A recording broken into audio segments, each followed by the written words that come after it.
My name is Mike Sewell. Minister Mike Sewell, my son. I'm just grateful once again to be up here before you guys. Just first, I want to start with a word of prayer real quick. Heavenly Father, thank you for this honorable opportunity, Father, and also this humbling opportunity, Father God, to speak on your behalf, Lord. I ask that I would just truly be yielded before you, so I could give a word to your people today, God. In the name of Jesus, I pray. Amen. Amen. Just kind of as I was studying on gentleness, I thought back to a word God gave me last year, and it's just kind of dealing with just the fruit of the Spirit, but not just gentleness. But the Holy Spirit spoke to me one day and told me that the world is not going to care about, they don't want to hear about how good God is. They don't want to hear that no more. They heard it so many times, heard it long enough. Is that the Spirit was like, they're going to have to see it.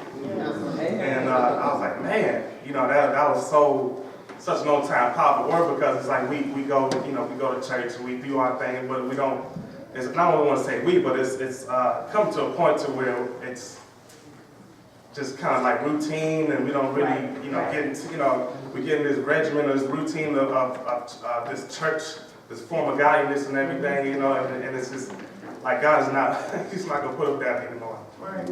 But as I was thinking, I just kind of was thinking about just the way I grew up. My father, I never really knew gentleness, because my father was like hard, like extremely hard. Like you mess up, you either get slapped or, talked down to, and that just really made me want to be away from my father. Yeah.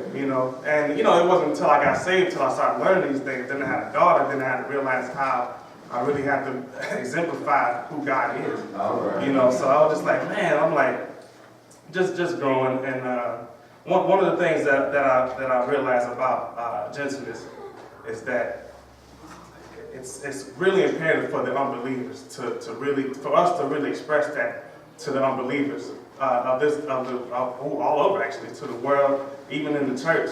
We have to really be able to express gentleness. And I think about that lady that was caught in adultery, and how Christ was really gentle with her. When all the Pharisees but they wanted to stone her because of this one offense.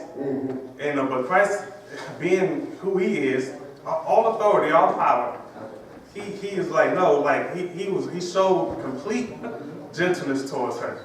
He said, of course, he used the word, and also it doesn't mean that you won't address the sin either.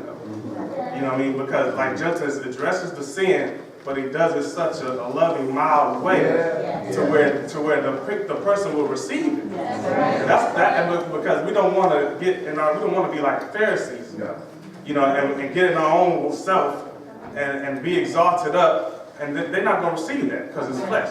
So that's why she was able to turn away, because like God showed, He told us, like, look, is anyone here to condemn you? He said, no, and said, look, neither do I condemn you. But then He dealt with the sin, saying, now go and sin no more. And now the only way she could do this is by following Him. Now she followed the perfect example, and that's how she was able to follow Him. And that's how the only way we were able to keep from sinning is to follow Christ. Amen. It's been crazy. Like I said, this whole week I've been dealing with opportunities to be able to walk in gentleness. Man,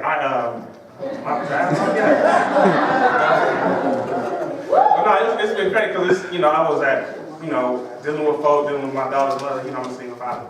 I had a girl at my job throw a bottle right at my face. I'm like, man, excuse me, but she threw a bottle at my face. Like I'm just sitting there, minding my business, we joking around. She just, threw the bottle right at my face. I'm like, wanted to, of course, get up and just express, like, make this flesh rise up and just say something to her. But I'm just like, no. Jesus said, you have to decrease so I might increase.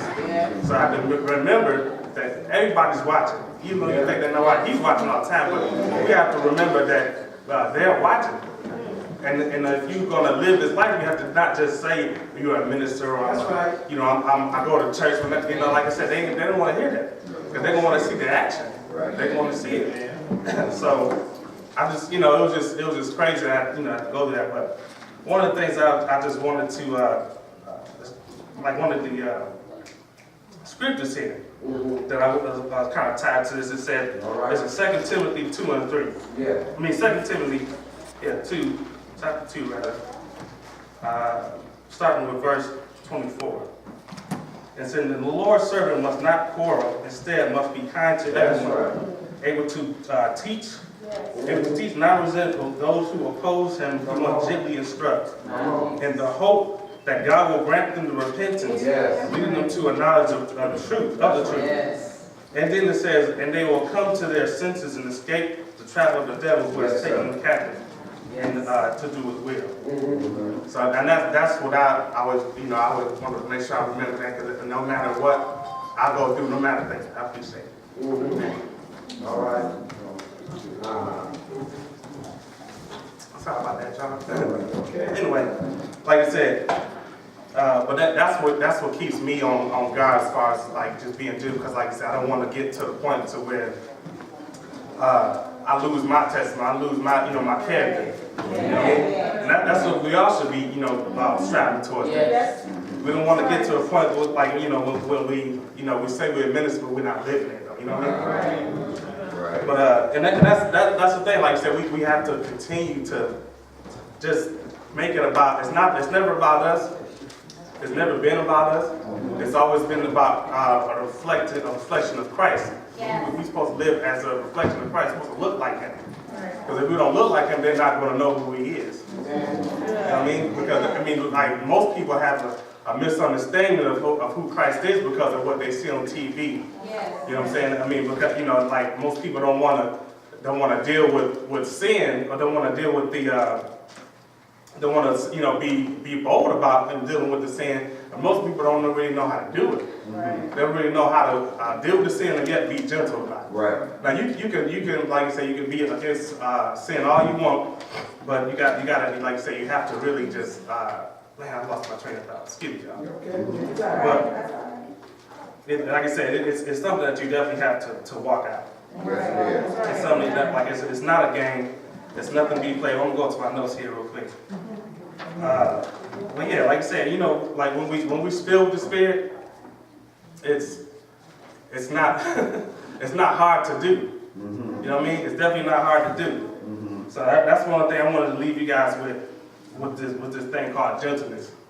Like I said, God being everything who He is, ultimate, sovereign, but He's so loving and so gentle towards us, even when we're not. Even when we're not. You know what I'm saying? Even when He was on the cross, He just said, God, forgive them because they know not what they do. He could have came down and just destroyed everybody and still be considered a holy God, but because He's loving and gentle, because He's that, He didn't. So that's what we have to be with each other, in the church, out of church, with the people out in the streets. You know what I'm saying? Like, you can, like I said, deal with the sin, but don't do it, so soft to where like they don't know that they're sinning. You know what I'm saying? But you still can deal with it, but you can do it in love, encourage them, and that way they'll be able to receive it. Because even the enemy will be able to. That's what they said right here. The enemy will even receive it if it's done in that way. Amen. So yeah, that's pretty much all I was going wanted to talk about. And just being and gentleness and everything. So.